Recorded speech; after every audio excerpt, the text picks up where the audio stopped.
welcome here today. I'm Mark Laing with the Mark Laing Realty Group, hired by Keller Williams, and I'm here today with Devin Donovan with Performance Inspections, one of my go-to home inspectors that I'd like to be able to share with the community and with our clients what you need to look for in a home inspection.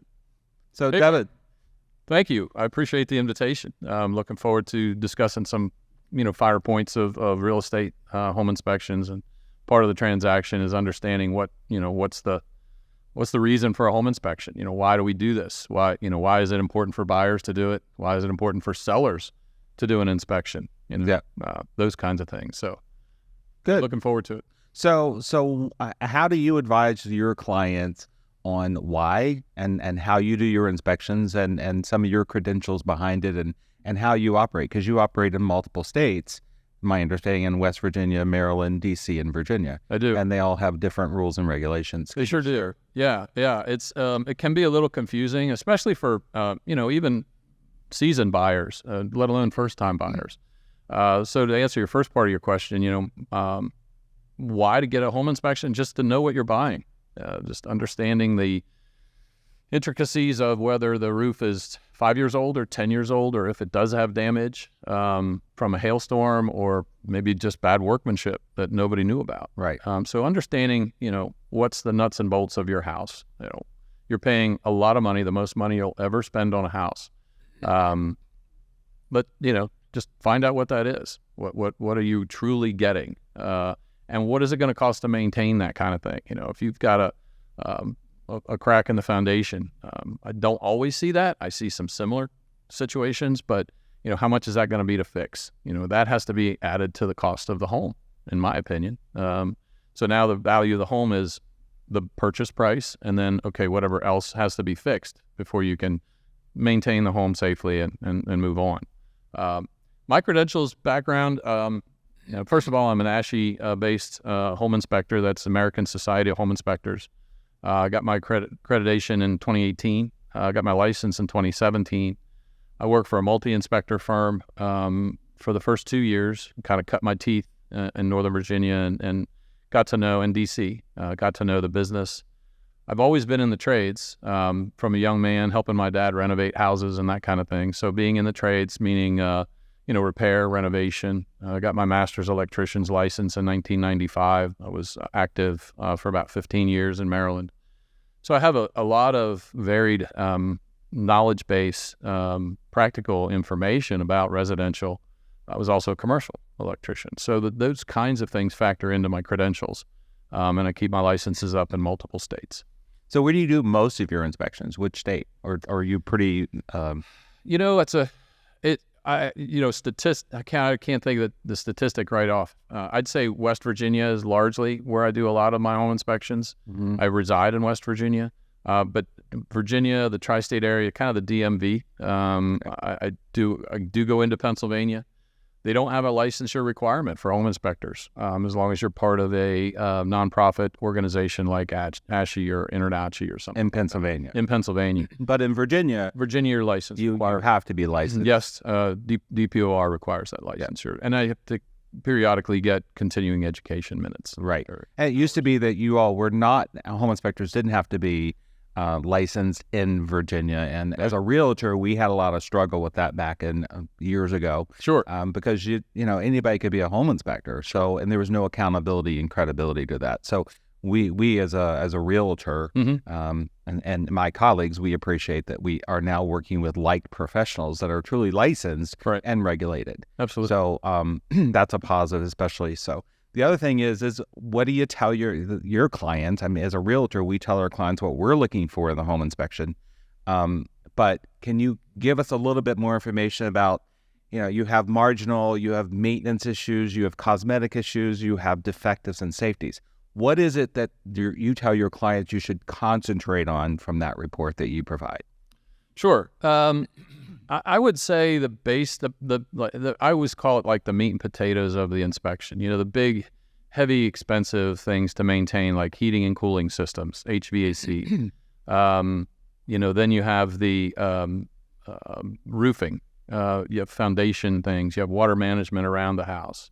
Appliances, not so much, because they can be easily changed out. I don't really spend a lot of time on inspecting appliances. I spend a lot of time on communicating water mitigation around the house, because 9 out of 10 houses have water issues, whether the downspouts are too small, or they're clogged, or they're not maintained, or the grading around the property is not adequate. So water is staying close to the house and maybe coming toward the foundation, or even soaking into the foundation, Right.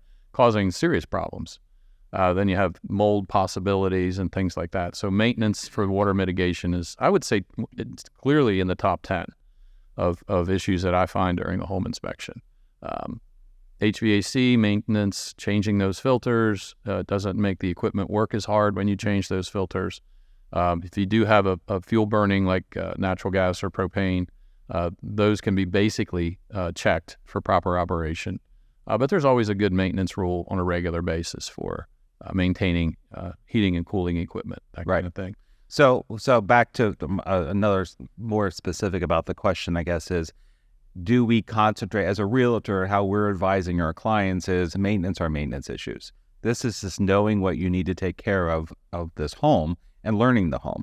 But when we're looking at a contract that has a home inspection contingency, we're advising clients on our side, let's look at the defective items and the safety related issues. Sure. And that's where we really gear it to, versus asking a seller to repair a cosmetic issue or a maintenance issue. Exactly. Yeah. And I would agree with that. I don't do a lot of inspections for cosmetic things unless, the flooring is peeling up and it could be a trip hazard. Yeah. I'm not judging the color of the walls or the color of the carpet or the condition of the carpet unless it's a physical safety hazard. But you're right. There are several situations where health and safety are paramount. Yeah. If we see an attic space that has very little ventilation, which is common, in new world construction, if the air can't circulate in the attic, that's a health and safety thing that's going to bring mold into that space. So that can be costly up front if we don't know that. If nobody's poked their head up into the attic in 15, 20 years, there's a chance for that. Or even in the basement, circulating air in those places, leaning against the wall, equipment or boxes, it's going to get moisture, high humidity. Mold can grow. It just needs organic material to feed on, water and temperature, and it will grow. I'm not a mold specialist, but those kinds of things have to be brought to attention of a potential buyer to know what's going on inside their house. Yep. Excellent. My next question for you, I guess, is basically, it's a very competitive market here in Northern Virginia. It has been for the last 2 years, 3 years, and we're seeing a lot of contract offers come in. Even to this date, we're getting multiple offers, and people are waiving home inspections. Sure. So what is from your perspective, it's not that it kind of hurts the home inspection business. However, I think we need to bring to attention to our clients that it is still very important that you do a home inspection, regardless if you do it during or you do it after you purchase the home, because you need to know what's in this home. So how do you handle those types of issues? I know we've done some before. It was very competitive. We would do walkthrough inspections, a 30-minute walkthrough inspection, just so that the buyer feels pretty comfortable someone's looked at this house other than just them, because this is their largest purchase of their life. So as a realtor, I hate not putting a home inspection in, because it could be detrimental to the client. And my interest and yours is to protect that client. So what's your take on these, competitive business and there's no home inspections, and is there any remorse at the end from not doing the home inspection? I'm sure there is. I could imagine there is. My personal thought is, if you won't hear those stories. I'm sure there's just nobody's going to come up and say, yeah, I didn't get a home inspection and it cost me $25,000 extra to fix the problem within the house. Yep. Whatever that was. Nobody's going to run to the podcast or something and exclaim that they screwed that part of it up. I understand that economics 101, it's supply and demand. Yep. And part of the equation and part of the marketing is, or the result of real estate marketing is, hey, we've got a house for sale. We've got 10 buyers for one house. In some cases, maybe more contracts come in. I'm hearing some of this secondhand. It's not my purview. I don't focus on the real estate transaction itself or how that works.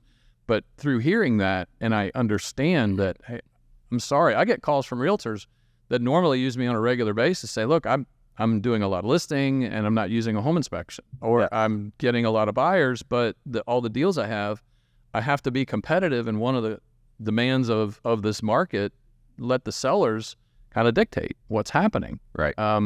That's unfortunate for the buyer, but and I love the point that you just made. There is an opportunity to still have a home inspection, and the benefit is, even though you've purchased the house, let's say you've gone to settlement, you own the house, you're ready to move in, and you hire me, hopefully, and get a home inspection, and then we lay out, okay, here's what you're getting. The roof is okay. It's 10 years old, my guess, and you probably have another 15 or 20 years. It's a specific roof, architectural shingle roof, let's say. At least now you have that information going forward. If the roof was in bad shape and you only had 5 years, you wouldn't know that. Yep. Exactly. Now, I don't typically add dates specifically to roofs, but I say, look, here's a few things that you can do to, change the plumbing vents coming through the roof, seal the driveway to prolong the life. You've got a few cracks, but you're gonna save it another 5, 8, 10 years if you kind of do some maintenance things. So a secondary, after the settlement of a home that a buyer is buying, now they can at least have a maintenance checklist that they can go on, and I provide that. Yeah, and you provide an excellent report. I mean, a lot of people will put that in their new home purchase so that they can understand what you provided them and can go back to it. I've always kept my home inspection reports. It's an important document to go with that home. It is. I love the track record that people can use it. I recommend people keep it and just look at it every year and just say, okay, it's springtime. I'm going to do some spring cleaning. Let's check out my report. I remember the guy came. I can't remember his name, but he gave me this report. I can click on it and get this live report again and read through and do some maintenance checklist stuff. Hard to believe people wouldn't remember Devin Donovan. Yeah, it's a DD here. That's right. It's with performance inspection. Inspection, and that's what I base my company's name is. It's a performance evaluation of your house. If you're working in a office setting or an industrial setting, you get a performance evaluation on your performance at work. Right. And the job of the roof is to shed water off the roof. How is that roof performing? Right. And that's I think that really resonates with people that cognitive, if they're aware of it or it's subliminal one way or another, you're recognizing that there is a value. Yep. And communicating the current condition of your home, your asset. I mean, you yourself, Mark, houses are going for, $1 million, $500,000 to $1 million and stuff. I just did an inspection for you a week ago, and it was $2.5 million house, and it was stunningly beautiful. How many defects? I call them defects. How many did we find? We were like 5? Yeah. Maybe? If that. Yeah. And it was significant. There was a water heater that had some corrosion on it, and it didn't have the expansion tank.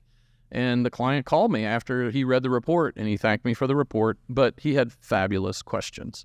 Yeah. I love that about clients that ask me pertinent and valuable to them questions. Right. Because that's really the meat and potatoes of what my business is, what I perform. I feel like I'm an advocate for the buyer. Yep. When there's everybody else is, hey, sign this paper and this is your cost for this, and hell, there's commissions involved, and then there's these, you have insurance premiums and so on and so forth.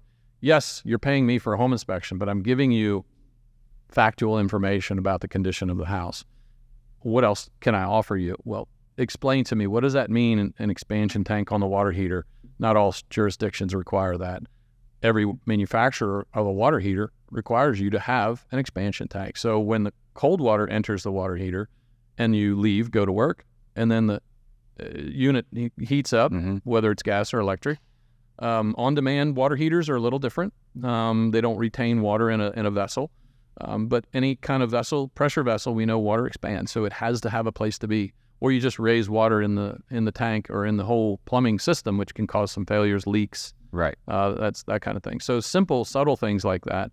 I find that pretty much, I'd say 80% of the houses have an issue of that. But back up on that expansion tank issue, because we've had this before, is as code changes with the building codes throughout the county or the jurisdiction, there was a time where they were not required. Correct. So depending on the age of that home, if it doesn't have expansion tank, it may have been because when it was installed, it wasn't there. But to be code today, it would need one if you went to go replace it, or it's a safety issue that you should consider. But I kind of want to delineate that, yeah, it was okay then, but it's not okay now. Well, things have changed, and then you make a great point. A lot of the authorities that have jurisdiction, communities in the states and areas that I inspect, have changed their approach. They have improved safety factors, Yep. and one of them is putting a check valve on the potable water system. So when that happens, typically an old water heater in an older house, let's say 30 years old, would just expand. The hot water would expand and then would push it back out into the main water line. That's right. Well, it can't happen anymore because we put the jurisdictions these authorities have put in to keep contamination from happening, whether it's a terroristic act or an accident, or there's some kind of a problem. So that's, these things change and they progress. In addition, I always fall back on the manufacturer's standards to say, hey, it's kind of like the bracket on the freestanding range. It's a little frustrating for people to see The that. tip bracket? The anti-tip bracket. Yeah. How many kids are going to open the oven door, stand on it, and see what's mom's got on the stove for dinner? I just want to make sure people are aware that that can happen. Does it happen? I don't know. Yeah. I've been a kid. My kid and my, it's, hey, is that hot? And you put your hand on it. Right. I was not that sharp as a young man. So, but there's things in place to help protect us for that. And I want the homeowner to know that. Right. Very much like window heights. Window heights have changed. They used to be full length to the floor, and then they were tempered glass. And now their requirement has to be 24 inches. So we talk about all these different standards. I can't say a code compliant issue inside of a report or inside of my purview. Right. I'm not licensed for code compliance or even communicating those. Yeah. What I say is health and safety. So I'm not trying to get around the system, but I am pointing out, hey, you're paying me for my consultation on the safety aspects of your home. Mm-hmm. And these are the things I want you to know about. Right. If it happens to save your young, my grandkids from running a tricycle through the window and it shatters in big shards, or they fall more than 6 feet, that's a concern of mine. And once again, I feel like an advocate for the home buyer. And that's the perfect word, being the advocate for the home buyer. Because in Virginia, it's a buyer beware state. So that's another reason why we do encourage the home inspections, because it's up to the buyer. There are no to do the due disclosures, are there? diligence. There's no disclosures in the state of Virginia unless it's a known defect. If it's a known defect, then, and the realtor knows that, we have to, of course, disclose that. But Sure. that doesn't mean the seller has to tell us there's a known defect. Mm-hmm. It's and what we talk about known defect is something you can't visibly see, like the roof leaking or something, but they know it's leaking, but they haven't fixed it. Okay. It's not a defect if it was leaking and they fixed it, and it's no longer a defect. It's no issues there. But that's why in the state of Virginia, which is one of the states that I represent as well as Florida now, is that we encourage that home inspection because we have to do our due diligence. Mm-hmm. Before you go spend $500,000, you want to know what you're buying as much as you can. But sometimes the market doesn't allow us to do that if you really want that house. Sure. So, but you still should do a home inspection at some point so you know what you purchased, Right. and how to maintain that home, especially for first-time home buyers. I agree. And I've had a lot of first-time home buyers. I mean, I have children. I have 4 daughters. They're, in their 30s and 40s. And it was a lot of fun for me when they were younger to be able to hold them by the hand and say, here's the traffic line. I want you to hold my hand. And then pretty soon they knew the traffic, and then they wouldn't walk out into it. So I'm kind of hierarchical, giving them some information to be able to make good decisions going forward. Right. Eventually, I'm not going to be there when they go to cross the road. And I always use this analogy. Same way with first-time home buyers. They don't know what they don't know. It's not a defect in that person. They just simply haven't had the experience. So how do we help first-time home buyers from the real estate side, and then the obviously the lending side, insurance side, and then of course the home inspection side. Yeah. And I do a lot of coaching. I talk a lot. You always kind of tease me a little bit that hey, we're tapping my watch here. We got a schedule to keep. At the same time, that innate fatherly figure that I think I have, or that dad gene that I carry and embrace, is something that I think is important to be able to offer up to a client and say, here are the things that I see in their house. If you're my child or you're my brother or you're my family member, treating you the same as I would, those people, because I want you to know about your house. I'm getting paid. There's no extra grant. I appreciate your referrals. I don't work for you. I work for your client, and I work for the client specific. I get clients that find my webpage or they see my Facebook posts at performanceinspection.us. They see my videos that I produce, and it's informative. I try to hand somebody something, verbally, visually. Hey, here's an example of this situation. The roof is leaking, or here's a potential for the roof to leak. Hire a qualified contractor to come in and fix this. And that's really what that is. And I'm working directly for that buyer client, referrals aside. I appreciate them.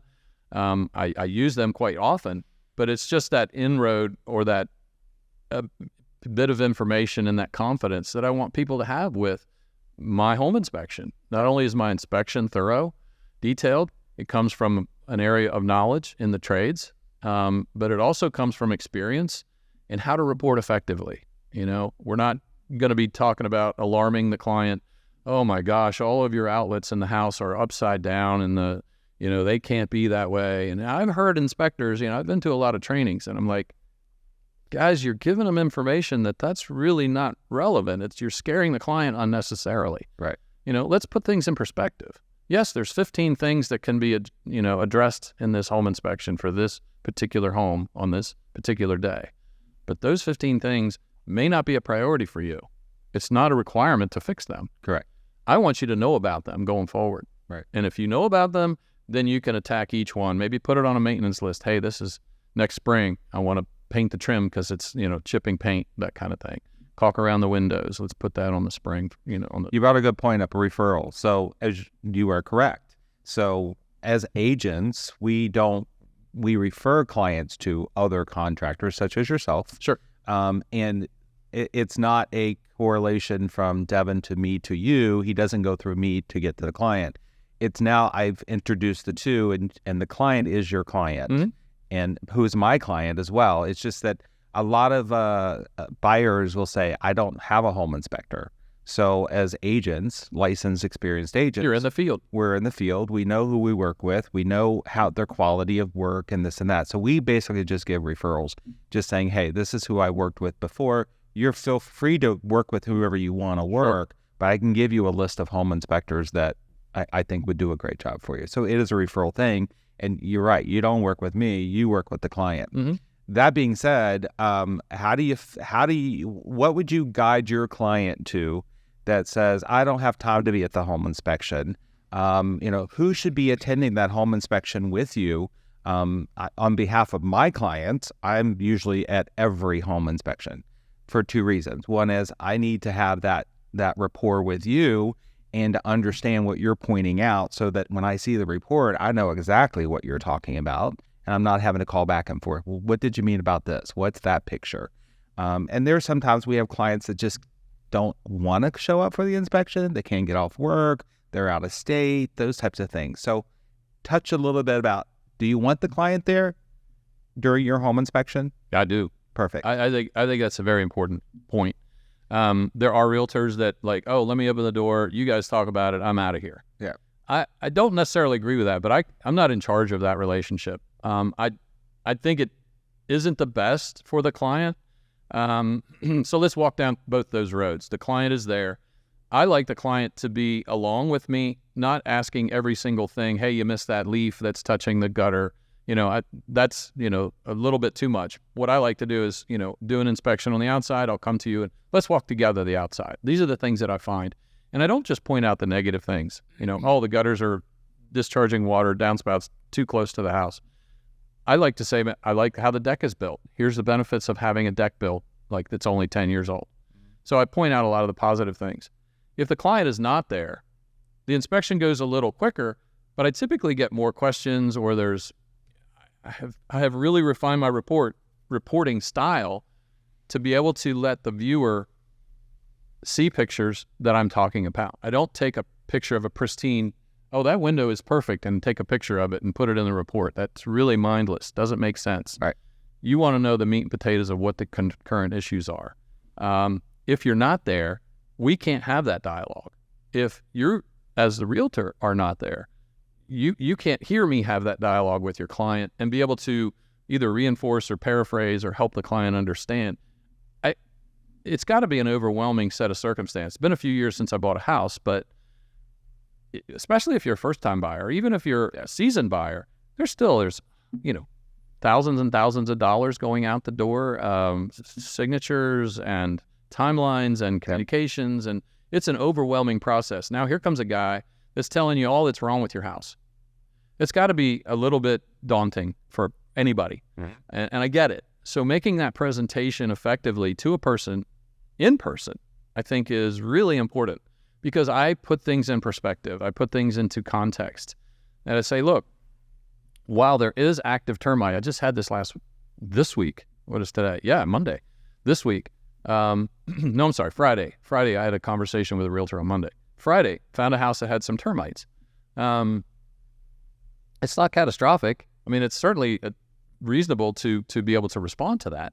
It is significant, but I put that in perspective to the buyer client who was there. And I said, look, these are the pictures. They didn't get in the crawl space with me, but I took pictures. There's active bugs.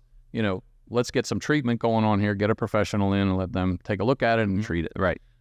So that, if somebody reads a report and says, what? My house has termites. What does that mean? So they're completely oblivious to the context of what I'm talking about. Yeah. And I'm not one of those champions that say, oh, I found 5 things. I've done my job. That's not why I'm there. My job is to communicate effectively about what's the true condition of the house. And while it does have termites, here's what you can do to respond to that. Yeah. And I think that's really what's important. And if you're there as a client during that home inspection, you get to see that. And during a very stressful time, maybe that kind of settles things down. Correct. I think that's a good point. So, like I said, I am always at my home inspection with you, or any home inspector that I do. If someone else uses someone else, watch your mouth. Always there. Pretty much, if at all possibly, I will be there, or someone from my team will be there. Sure. And I always ask my clients to be there if they can. But if they're not, they're assured that I'm there. Right. And I'm hearing the content that you're talking about, and I can definitely then relay that back. The other thing that I think is a great story from your side is you don't just go away after that home inspection. Right. You've always extended out to the client, call me at any time. Yeah. Even after you've moved in, if you have a question about the report or how to do something, how to maintain that home. So our jobs are basically trying to educate, or always educating our clients and our buyers, and even our sellers, because now even on the sell side, I do a lot on the sell side and buy side, is that we are also considering doing a home inspection before we list it, so that we can get that input first, fix those issues, sure, so that they don't come out of another one. But again, a home inspector is just like an appraisal. It's an opinion of the situation of that point in time. Right. So home inspections are very important. So that's one of the biggest reasons why Devin and I wanted to have this little discussion today, is to so that people, you have to think about the home. Mm-hmm. Just like you're not going to go buy a car without having it checked out, probably, right? Yeah. It's a little less expensive, but a home is the biggest asset you're ever going to own. Yeah, and so, being able to have somebody that's in that field, a professional in the field. I never call myself an expert. I'm still a student. I'm always learning something, but I do have a lot in my brain and experience that says, here's what we're looking at, and let's put that into context, so it's not so overwhelming and daunting to be able to come to terms with, because you love the house, you love the area, you love the schools. It's 5 minutes from work or 10 minutes from work. There's all these benefits that you've considered, and then let's just put things in perspective. Right. You brought up a good point about inspections and appraisals. One of the things that I get a lot about is, what do you think my house is worth? And I'm like, oh, that's not my field. I don't, well, you're here inspecting the house. I am inspecting the house. It's a performance evaluation about what your house is, not a real estate appraisal of what it's worth. And a lot of people have a problem with that. Yeah. Do you find that in your? No, absolutely. I mean, we do a comparative market analysis every time we're writing an offer on a property, or when we're going to list a property to discuss that with the seller.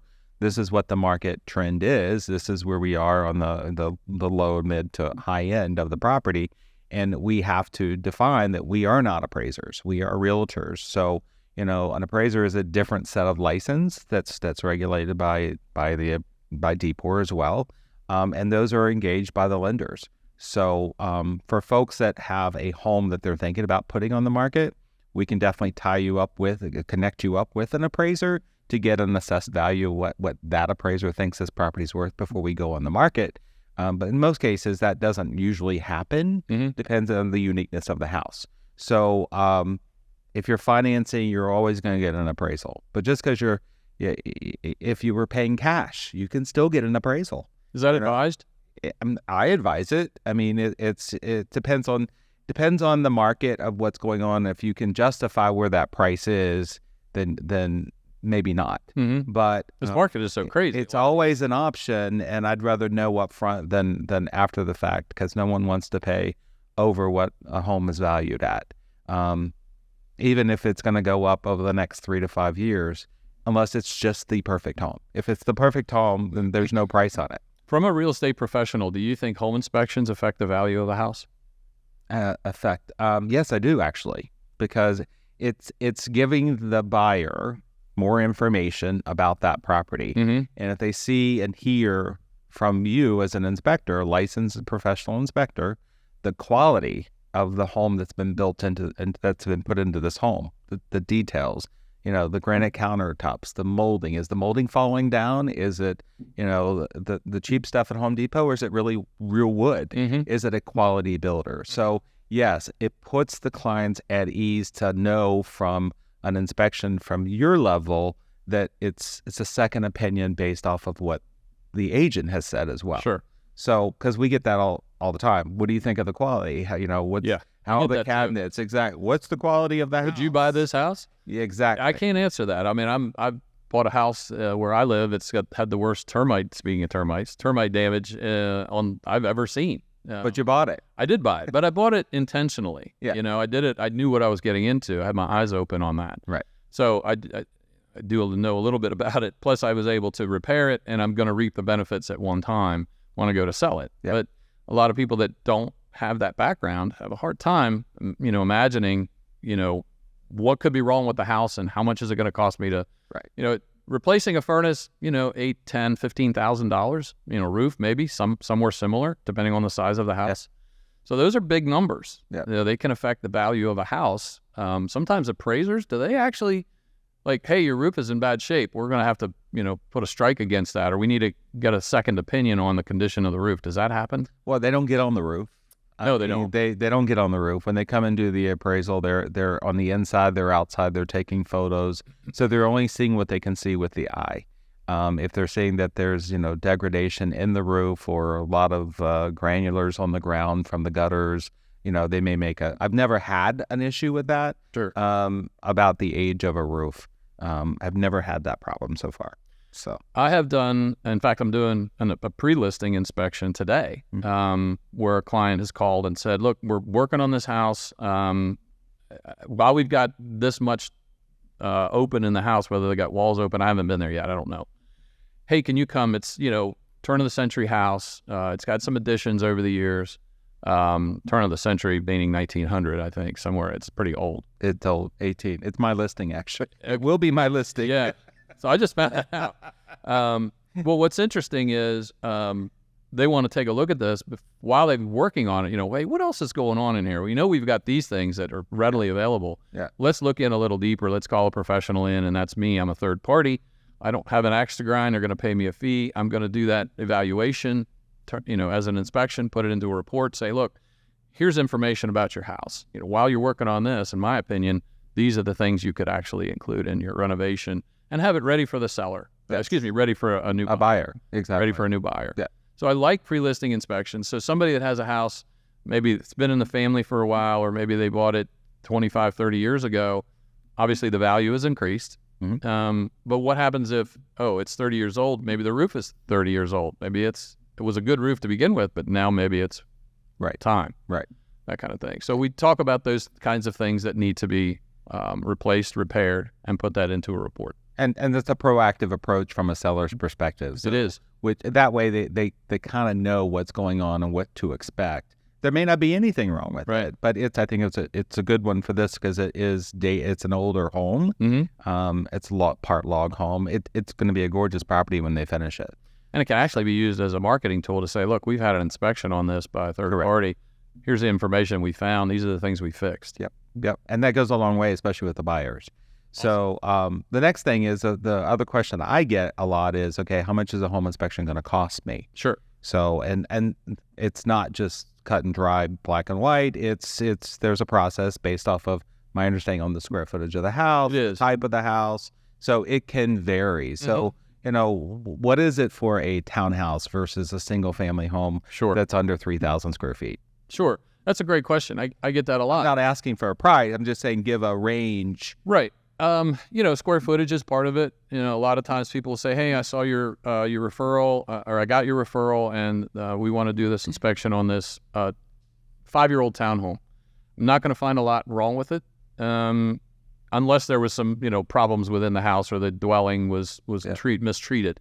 So the fees are going to be a lot less for something like that. Hey, it's a 30-year-old renovated townhome. In downtown DC, and it was a rental property for 15 years or something like that. And, those kinds of things factor into the pricing structure. Yeah. The region, so the zip code, DC inspections are going to be different than Loudoun County out in the country. So those kinds of factors change the value or the cost of a home inspection. Right. Somebody says, hey, here's a property I want to have inspected, and they don't give me any information about it. I can't, is it a 2,000 square foot house or a 7,500 square foot house with 3 heating systems, a mother-in-law suite downstairs, another wet bar upstairs. How big is it? So I can't really know until I see the information, the stats about the property. Right. So it's somewhere. My average is somewhere between $500 and $700 for a home inspection. Right. It's the best money you'll ever spend. It really is. You think about it. I think when I get calls back from the client, from the realtor, saying, look, you found some serious plumbing issues. We were able to negotiate the price down X dollars. And, that far and ahead paid for the inspection. I had one gentleman I did an inspection for, and I told him, look, your water heater is plugged into a GFI receptacle, which is part of code standards.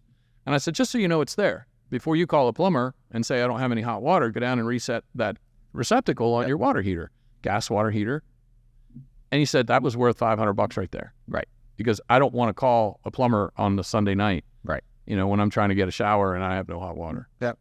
So I tell my clients, details like that are important. When you're buying a home, do your due diligence, get everything you can about the house that you can, about the information about what you're buying.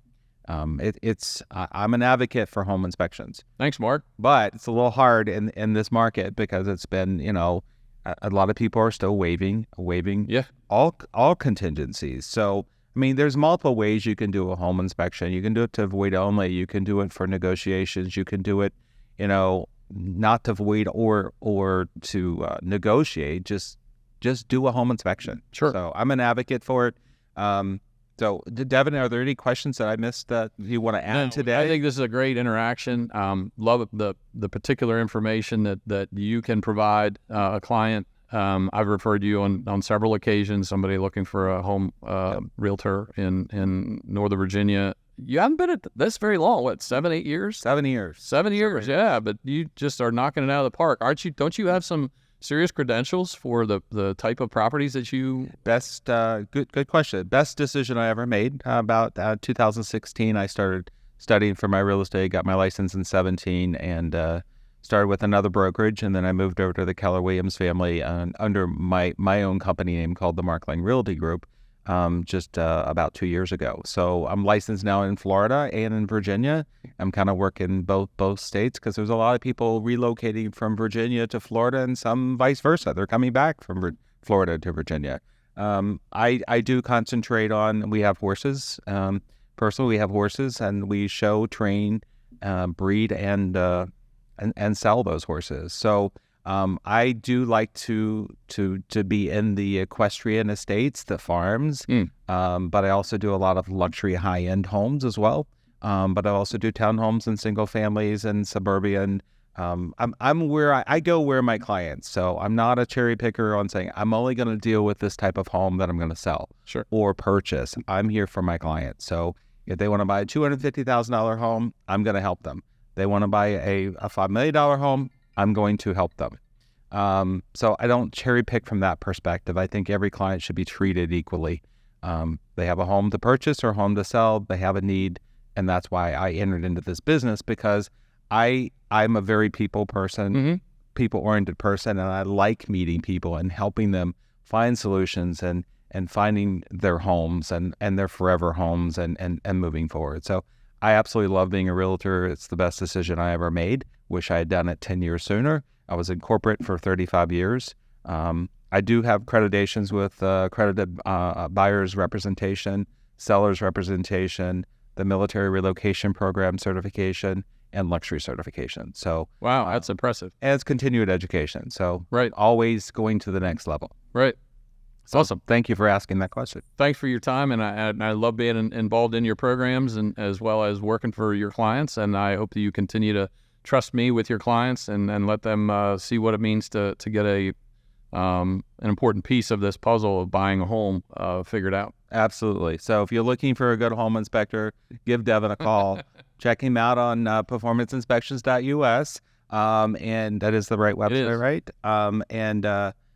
Reach out to him. He's very genuine. He cares about his clients. He cares about his relationships, and he's very down to earth. And he does like to talk, as you probably could tell today. But that's all a part of get to know who you're working with. Right. So that is a huge pat on your back, because a lot of people don't even want to talk. They just want to do their home inspection and move on. And I'm not like that as a realtor as well. All of my clients end up being my friends and family for life. And that's just building customer service. Sure. Not just during the transaction, but before, during, and after. Right. So, and you'll find that with Devin. So thank you so much, Devin. Thanks, Mark. Appreciate it.